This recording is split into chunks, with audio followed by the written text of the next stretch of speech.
Hello बच्चा लोग, क्या हाल चाल। मस्त एंड ज़बरदस्त। ठीक है, देखिए आज लेकर आए हैं हम विज्ञान कक्षा 10 अर्धवार्षिक परीक्षा। ये पिछले साल का पेपर है। ठीक है, इसमें हम बताएंगे कि कौन सा इम्पोर्टेंट क्वेश्चन आपको करना है, कौन सा नहीं। इसमें से 2-4 साल का यदि एनालिसिस करके जाएंगे तो आपका अर्धवार्षिक परीक्षा थोड़ा सा मस्त होगा। इसके जो आप वार्षिक परीक्षा बोर्ड एग्जाम देने वाले हैं उसमें भी बहुत सारी मदद मिलेगी। ठीक, चलिए स्टार्ट करते हैं। ये केवल आपको क्वेश्चन बताया जाएगा। ठीक है, इसके बाद हम नेक्स्ट वीडियो लेकर आएंगे, लगभग आधे से 1 घंटे का रहेगा। ठीक, उसमें सारा सोल्यूशन ये हम क्वेश्चन आ दिखा रहे हैं। आप ट्राई एक बार ज़रूर करिएगा, उसके बाद तो हम तो इसका सोल्यूशन लेकर आएंगे ही। ठीक है, देखिए ये लिखा है क्या, अर्धवार्षिक परीक्षा 2020 एंड 2021 का विज्ञान वर्ष। समय की बात की जाए तो 3 घंटा 15 मिनट। कितना? 3 घंटा 15 मिनट होता है आपका एग्ज़ाम टाइम। ठीक है, इसमें से 15 मिनट आपको दिया जाता है प्रश्न पत्र को पढ़ने के लिए। अब पूर्णांक की बात की जाए तो ये कितना होता है, 70 नंबर का ये पूर्णांक होता है। कितने नंबर का? 70 नंबर का होता है। 30 नंबर आपका क्या हो जाते हैं, जो कॉलेज से दिया जाता है। ठीक है, ये बात हो गई। चलिए हम इसके कुछ निर्देशांक पढ़ लेते हैं कि कैसे हमें अटैम्प्ट करना क्वेश्चन को। ये लिखा है यानी सभी प्रश्न करना अनिवार्य है। उसके यानी प्रश्न के अंक उसके सामने दिए गए हैं, मतलब 1 नंबर का है या 2 नंबर का है या 4 नंबर का या 6 नंबर का, ये सारी चीज़ें वहाँ से दे रखा है। 15 मिनट आपको क्या करना है, 15 मिनट अभ्यर्थी को क्या करना है, परीक्षार्थी को अपना प्रश्न पत्र पढ़ने के लिए दिया जाता है। और कितने खंड की बात होती है, तो यानी 3 खंड होते हैं। खंड क ख ग में विभाजित होता है। ठीक, खंड का यानी पहली बात की है तो पहले हमारा बहुविकल्पी प्रश्न होता है, मतलब उसमें क्वेश्चन दिया रहेगा आपको 4 ऑप्शन, उसमें से जो आपको सही लगेगा उस पर टिक मारिएगा। ठीक है, उसके बाद क्या लिखा, आपने उत्तर पुस्तिका के लिए आवश्यक नामांकित चित्र रसायन समीकरण लिखिए। कहने का मतलब क्या कह रहा है, जैसे आप केमिस्ट्री यदि कर रहे हैं तो उसमें यदि सूटेबल हो सके तो ज़्यादा ज़्यादा क्या करिएगा, ठीक, थोड़ा सा बड़ा हो जाएगा। ठीक है, आपको करना है क्या, उसमें यदि आपको चित्र आता है तो चित्र बनाइए। रासायनिक समीकरण है तो रासायनिक ज़्यादा ज़्यादा रासायनिक समीकरण से आप केमिस्ट्री में बात करिए। यदि बायो कर रहे हैं तो उसमें क्या करिए, ज़्यादा ज़्यादा चित्र का यूज करके लिखिए। ठीक, उससे आपका नंबर बढ़िया मिलेगा। टॉपर लोग यही करते हैं बाबू। ठीक है, चलिए क्वेश्चन को स्टार्ट करते हैं। आपके सामने ये रखा भौतिक प्रश्न यानी भौतिक विज्ञान का लिख रखा है, थोड़ा सा जल्दी रहेगा। ठीक है, निम्नलिखित में से कौन सा लेंस बनाने के लिए उपयोग नहीं किया जाता है, प्रयुक्त नहीं किया जा सकता है। यहाँ से ऑप्शन आपके आगे दे रखा है ना। ठीक, चलिए दूसरे चप्पल यानी आते हैं। ठीक है, ये थोड़ा सा झटके से वीडियो रहेगा। ठीक, इसके नेक्स्ट हम आएंगे, उस पर हम सारा सोल्यूशन लेकर आएंगे हर एक क्वेश्चन का। एक नंबर, समतल दर्पण की फोकस दूरी होती है क्या? ये 4 ऑप्शन, 0 होती है या अनंत होती है या 25 सेंटीमीटर होती है या 50 सेंटीमीटर होती है। ग यानी कि बात की जाए, कांच का अपवर्तनांक अधिकतम होता है। कांच का अपवर्तनांक अधिकतम होता है किस रंग में? लाल रंग में या बैगनी रंग में या हरे रंग में या पीले रंग में। ठीक है, तो ये बता दिए। अब इस पे आते हैं हम, आपका यानी घ वाला। क्या घ वाला दे रखा है, इलेक्ट्रॉन, 1 इलेक्ट्रॉन का आवेश होता है। 1 इलेक्ट्रॉन का आवेश बताना है कितना होता है। ठीक, इलेक्ट्रॉन निगेटिव चार्ज होता है, ये भी सुन लीजिए। कितना? 1.6 × 10⁻19 कूलाम, मतलब 1.6 × 10⁻19 कूलाम होता है। तो माइनस होता है, जिसके सामने माइनस लगा उस पर आप टिक मार दीजिए। ठीक है, तो ये आपके 4 ऑप्शन आपके बगल में दे रखा है। ठीक है, चलिए अब नेक्स्ट हम क्वेश्चन पे चलते हैं आपके। ठीक है, ठीक, ये आपका दूसरा क्वेश्चन दे रखा। पहले दूसरा का क वाला पूछा है, नेत्र का समंजन क्षमता किसे कहते हैं। ये कितने नंबर का है? 2 नंबर का है। ठीक है, अब स्नेल का आपको नियम बताना है, जो प्रकाश वाला चैप्टर पढ़ेंगे उसमें है स्नेल का नियम। ठीक है, और क्या पूछा है, ग वाले में लिखा है मुख्य अक्ष तथा दर्पण के द्वारक की परिभाषा की लिखिए। क्या? मुख्य अक्ष और दर्पण के द्वारक की परिभाषा लिखिए, ये था। ठीक, अब आते हैं तीसरे नंबर पे। तीसरा नंबर क्या दे रखा है?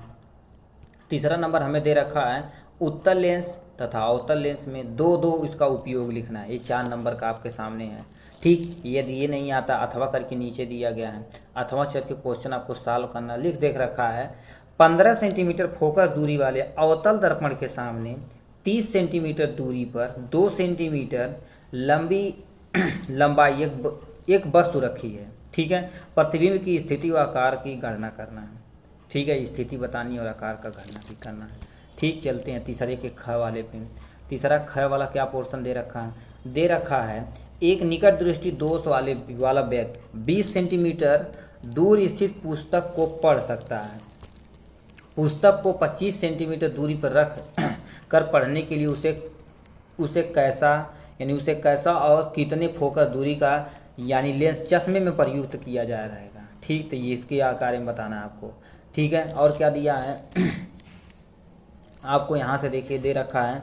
ठीक है, ये आपका ये कुछ नहीं है। ठीक है, ये तो साइट का नाम है। ठीक, अब देखो क्या पूछा है यहाँ से दे रखा है वर्ड विक्षेपण किसे कहते हैं और प्रिज्म द्वारा वर्ड विक्षेपण की घटना का चित्र द्वारा स्पष्टित करना है। ठीक, 4 नंबर का ये क्वेश्चन है। ठीक है, ये था तीसरे का ख का अथवा वाला क्वेश्चन। ठीक है, चलिए हम नीचे वो यहाँ पर चलते हैं नेक्स्ट क्वेश्चन पे। नेक्स्ट क्वेश्चन दे रखा निकट दृष्टि दोष किसे कहते हैं? निकट दृष्टि, देखिए प्रकाश से कितना क्वेश्चन पूछा है, मस्त एकदम से जबरदस्त क्वेश्चन। ठीक, प्रकाश यानी निकट दृष्टि दोष किसे कहते हैं, इसका कारण और निवारण बताना है आपको, स्पष्ट करना। अथवा यदि वो नहीं आ रहा तो लिखना उत्तल लेंस द्वारा प्रतिबिंब बनने की विभिन्न स्थितियों का चित्र में वर्णन करना है। ठीक है, कहाँ कहाँ बनेगा इसे बताना पड़ेगा। उसके बाद नेक्स्ट स्लाइड पे आते हैं हम कि रसायन विज्ञान पे। रसायन विज्ञान क्या देख रखा है? रसायन विज्ञान जिसमें केमिस्ट्री से ही रिएक्शन से ही बात करना। लिखा है वह प्रक्रिया जिसके कारण चांदी के ऊपर काली परत व तांबे के ऊपर हरी परत चढ़ जाती है, उसे क्या कहते हैं? यहाँ से दिया। ठीक है, उदासीनीकरण बोलते हैं या आक्सीकरण बोलते हैं या चयन बोलते हैं या संक्षारण बोलते हैं आप। ठीक है, ये था 5वां नंबर का क। अब आते हैं 5वें नंबर के ख वाले, खाने वाला सोडे का फार्मूला बताना है। ठीक है, जो आपको आ रहा है तो कोई दिक्कत नहीं, इसके बाद जस्ट हम सोल्यूशन ही लेकर आएंगे, इसीलिए हम क्वेश्चन केवल आपको पढ़ के सुना रहे हैं। ठीक है, खाने के सोडे का रासायनिक सूत्र बताना है, Na2CO3 NaHCO3 या NaCl2 या NH4Cl। ठीक है, ये था। अब ग वाले में क्या दे रखा है? ग वाला क्या आएगा? पीतल है क्या धातु है या उपधातु है या मिश्र धातु है या अधातु है। ठीक है, ये ग वाला पोर्शन था।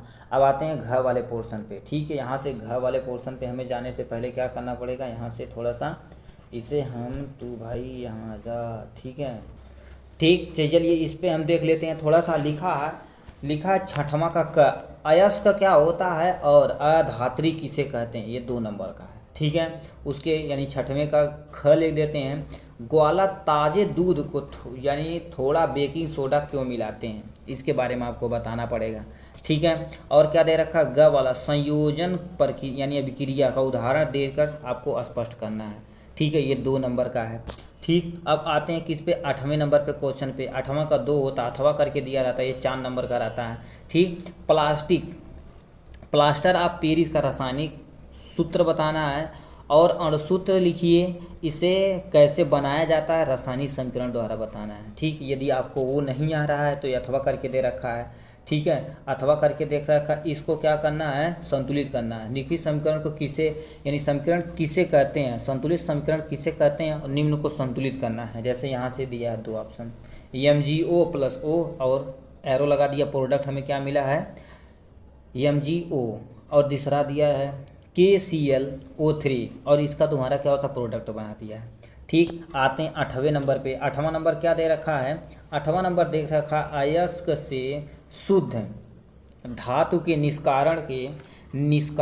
निष्कर्षण में प्रयुक्त विभिन्न चरणों के संक्षिप्त वितरण कीजिए। ठीक है, ये 7 नंबर का क्वेश्चन, सबसे ज़्यादा क्वेश्चन पूछता है। अथवा करके दिया है रासायनिक समीकरण किसे कहते हैं, उदाहरण देकर यानी समझाना है, विभिन्न प्रकार भी उल्लेख करना है, कितने प्रकार के होते हैं। ठीक है, अब नीचे दे रखा जीव विज्ञान वाले पोर्शन से। ठीक, इससे भी आपका 25 नंबर आता है जीव विज्ञान। देखो लिखा लसिका नहीं पाए जाते हैं, किसमें लसिका नहीं पाए जाते हैं? किसमें? लाल या रुधिर कणिकाएँ या लिम्फोसाइट या दूसरा श्वेत रुधिर रुधिराणु जिसे हम क्या बोलते हैं प्लेटलेट, WBC बोलते हैं, प्लेटलेट हो गया। ठीक है, तो इसमें से कौन सा ऑप्शन सही है। ठीक, चलिए आते हैं किस पे चलिए हम आते हैं किस पे, यानी 9वें का ख वाला। पितरस का स्राव होता है किससे, पिताशय से या यकृत से या अग्नाशय से या अमाशय से। ठीक है, तो इसके बारे में आपको बताना पड़ेगा। और यहाँ से क्या पूछ रखा है, लिखा है यानी पुरुष में लिंग गुणसूत्र होते हैं। लिंग गुणसूत्र होते हैं किसमें, इसमें आपको बताना पड़ेगा। यक्ष यक्ष या यक्ष वाई या यक्ष या वाई होता है। ठीक है, ठीक, तो ये आपका यक्ष यक्ष होता है किसमें, फीमेल में, मतलब मादा में होता है। और पुरुष में देखा जाए तो यक्ष वाई होता है। ये क्वेश्चन बता रही है। चलिए बताना नहीं है अभी, आ रहा है आपको, क्या देखिए आप कितना पढ़े हुए हैं। ठीक, अनुवांशिक जनक किसे कहा जाता है, यहाँ से ऑप्शन दे रखा है, डार्विन को या मेंडल को या लैमार्क को या मिलर को। इनके ऊपर एक चैप्टर ही है, अनुवांशिकता एक चैप्टर ही है। ठीक है, इसके बारे में था। चलिए हम नेक्स्ट पे चलते हैं। नेक्स्ट हमें दे रखा है 10वें का माँ के शरीर में भ्रूण अपना पोषक कैसे प्राप्त करता है। ढोड़ी सुने, ढोड़ी जिसे हम क्या बोलते हैं इंग्लिश में देखा जाए प्लेसेंटा, इसके द्वारा करता, मगर उसे आपको एक्सप्लेन एकदम अच्छे से करके लिखाना है। ठीक है, 10वें का ख देख लेते हैं। 10वें का ख का कह रहा है, लार में कौन सा एंजाइम पाया जाता है और किसका डाइजेशन करता है। 3-4 तरह का तुम्हें पाया जाता है।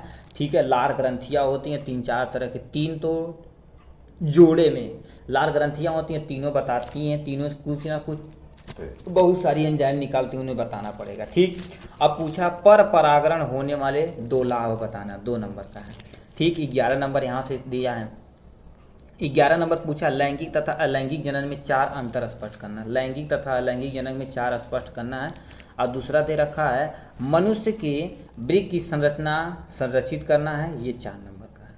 ठीक है, 4 नंबर। और यहाँ से ख वाला धमनी तथा शिरा में 4 अंतर लिखना है। ठीक, धमनी तथा शिरा में 4 अंतर लिखना है। ठीक, और उसके बाद क्या दे रखा है, रंध्र का तुम्हें क्या करना, रंध्र का नामांकित चित्र बनाना, उसके द्वारा क्या होता है। ठीक है, कैसे बंद होता है, कैसे वो खुलता है, इसकी बताना पड़ेगा। ठीक है, और लिखा है 12 नंबर क्वेश्चन, 12 नंबर का 7वां नंबर है, 12 नंबर का 7 नंबर का है। ठीक है, लिखा है प्रकाश संश्लेषण की परिभाषा तथा रासायनिक समीकरण बताइए तथा प्रकाशीय अप्रकाशीय क्रिया को समझाइए, ये तीनों बताना पड़ेगा। देखिए, प्रकाश संश्लेषण किसे कहते हैं, रासायनिक समीकरण भी बताना है, फिर प्रकाशी तथा अप्रकाशी को बताना पड़ेगा।